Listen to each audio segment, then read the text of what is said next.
All right, everybody, if you're watching this, we've already completed our bead and button and our overlap flat plate with MIG.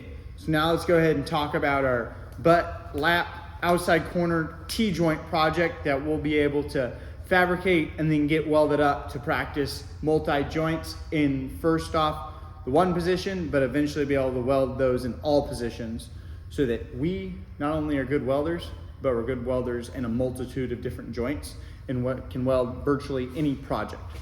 First, let's look at our plans for this project. So this is our printed out plans that you'll be able to find on our progression sheet. Has our 1.5 inch flat bar by 6 inches long. And then on our lap joint right here, we need to make sure that we have 3/4 inch offset from corner to corner. So then that'll be set perfect. And then that right there, can't see it that well, but we got an 1/8 inch root gap on our butt joint. And then our outside corner joint, that's going to just be one outside corner joint. Really, really important right here. Notice the fitment of our joint right here, okay? This is actually something I'm gonna kind of spec right here. This is exactly how it's supposed to look from the side, okay? A lot of people, they go like this. They go like that. But then what happens is you don't have any way to be able to run your bead. But in this opening here, it allows you to be able to run your outside corner and get it to look just like that. And then last but not least, we got our T-joint. This is actually gonna be a 3-bead T, so we'll add those 2 beads there, but we're golden. A little bit of an easier diagram right here. And then last but not least, put it bold and large in here on chalk. 3/4 inch offset. Properly fit outside corner, an 1/8 inch root gap. Perfect. Now let's look how to assemble this bad boy up. Let's get a good angle. Come on now. Come on now. There we go. Okay, so first things first. We need to make our lap joint, and then we need to make our butt joint, okay? So let's go ahead and talk about how to get those done. What I did here, I already got my 4 pieces, 6 inches long. That's all you need to get rock and roll on this, okay? Got those. 2 of them are gonna be used in our lap and 2 of them on our butt joint. Let's look how to make those. For my lap joint, I wanna make sure on one of my pieces, I got this line on here. And what that line probably, which you've already recognized represents, is actually 3/4 of an inch.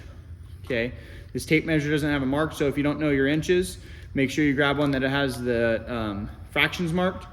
But right there, I'll go ahead and cut 1 inch. So I'll go to 5, right there. So let's pretend that's 0. So 3/4 is this line right there. So I got my line there, and I got it over there. Let's look at how to do that if you haven't seen how to do this already. So I'll go ahead, grab my soapstone, right there. If you don't have a sharp edge on your soapstone, just take it, rub it up against the table. Sharpen that soapstone up so you can get a little bit more of an accurate mark. Makes a big difference. Okay, we got that side. Then we want to mark this side. If you're not too savvy with this, either come check with the lap, talk to a friend, or watch the how to measure and mark video with the oxyfuel torch if you haven't. Take my straight edge.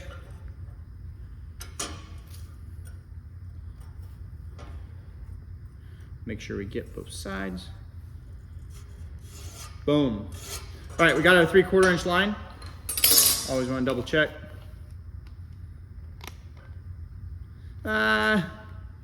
We're within a 1/16. That's within tolerance.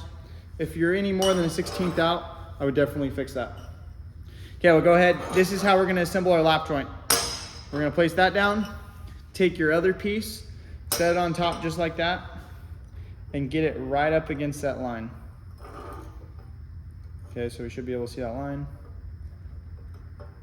So I got on that line.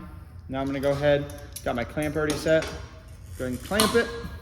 Then I'll always double check. 3/4, 3/4, boom. got that.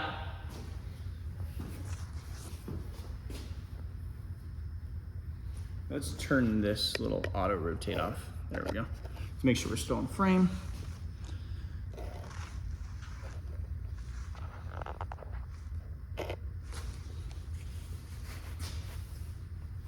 Okay, got that all set up.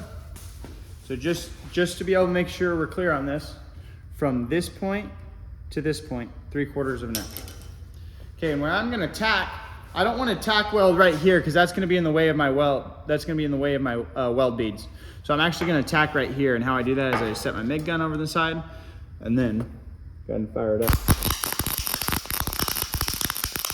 Somebody messed with the settings on this machine. Oh boy. Gotta love that. Nothing like a Monday with the wrong wire speed. Tack the other side.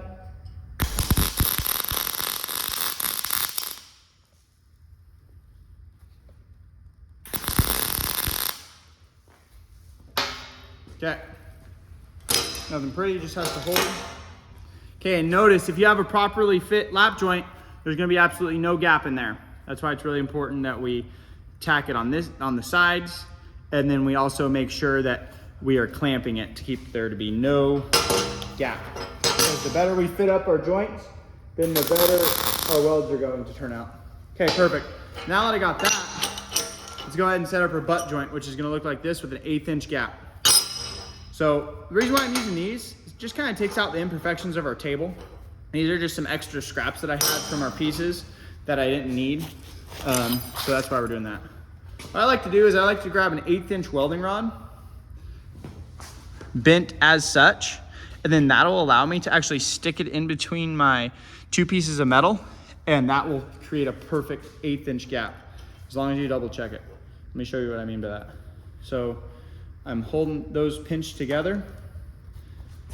I'm gonna go ahead, while I'm pinching these together, I'm gonna go ahead and notice I don't have it clamped. As long as I'm putting force down, I'm gonna go ahead and get that. Okay, got that. Okay, this is really common. If you see that right there, I wanna pull my, look at that, there's more of a gap. That would be way too wide of a gap to weld. So I wanna go ahead and, because this tack heated the metal up, it ended up spreading it apart. So I wanna go ahead and make sure that that butt joint gets brought down enough to get back into this. So let's see if I can get the right angle on this. So I'm gonna squeeze that until it's tight in there. There's no wiggle. Wiggle, no wiggle. I'm squeezing it. However. Okay, I got a little bit out of control there, but let's check to see if that held. I believe it did. Sure did. Go ahead and get that. Uh-oh. Held really tight. Come on now. There we go. Got that out of there for the time being.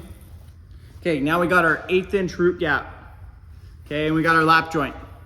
So now we got those two things. We got to, let's look at the, these are gonna be hot, you gotta be careful about that. So look at our diagram. Okay, so you see our diagram, our lap joint is faced in a way that the bead that's closest to our T-joint is on the outside of our T. Notice that? It's on the outside, and that's really important because if we flip that, let's look at what that would look like.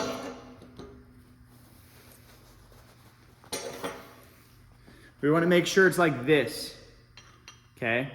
Not like this, because we won't be able to weld this up. Imagine if we were to fit that up like that, there'd be no way to weld that underside right here. So we need to make sure it's just like that. That'll give us access to all of our joints. Okay. Now on this, there's a lot of different ways to tack these together. This is just one of the many. Okay, so what I'm gonna do is I'm actually going to clamp this up on the side of my table. Let's check we're still in frame good.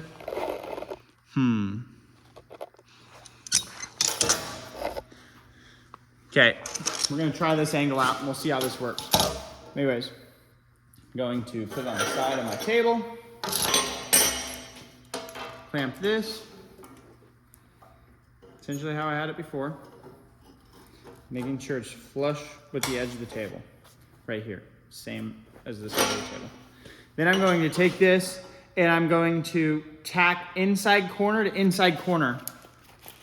See that right there? Like we talked about in the beginning of the video, we don't want it like that because then it'll leave us no room for outside edge. We want it inside corner to inside corner. Once I get one of those corners tacked up, lined up, I'm gonna go ahead and tack it.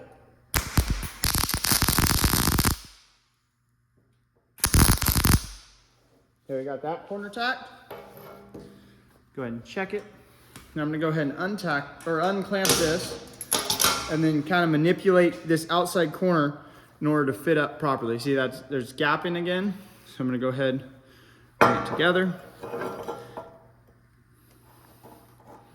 This is all great practice for general fabrication techniques to help you to be able to fabricate things to tight tolerances.